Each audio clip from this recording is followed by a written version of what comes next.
میں آج ان تمام طلباء و طالبات کے لیے ایک قیمتی وظیفہ پیش کر رہا ہوں جو امتحانات کی تیاری میں مصروف ہیں، جن کے پیپرز ہو رہے ہیں یا ہونے والے ہیں، یا وہ طلباء جو اپنے نتائج کے انتظار میں ہیں۔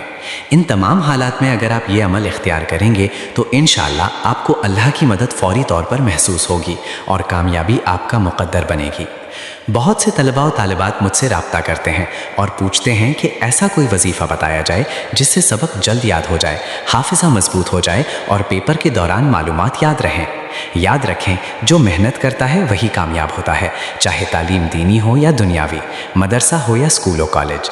کامیابی کے لیے محنت ضروری ہے۔ سب سے پہلے یہ جان لیں کہ حافظہ گناہوں کی وجہ سے کمزور ہوتا ہے۔ گناہوں، جھوٹ، غیبت، نماز کی بے پرواہی اور فضول چیزوں جیسے موبائل اور غلط مواد کے استعمال سے ذہن کمزور ہو جاتا ہے۔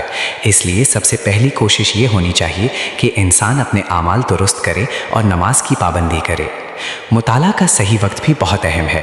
رات بھر جاگ کر پڑھنے کے بجائے بہتر ہے کہ رات کو جلدی سو جائیں اور فجر کے بعد یا صبح کے وقت ٹھنڈے ماحول میں بیٹھ کر مطالعہ کریں۔ اس وقت دماغ زیادہ تیزی سے یاد کرتا ہے اور معلومات مضبوطی سے ذہن میں بیٹھ جاتی ہیں۔ اب ایک خاص عمل، سبق یاد کرنے سے پہلے اس میں مبارک یا فتح 11 بار پڑھیں اور اپنے سینے پر پھونک ماریں۔ اس کے بعد مطالعہ کریں، انشاءاللہ سبق جلدی اور مضبوطی سے یاد ہوگا۔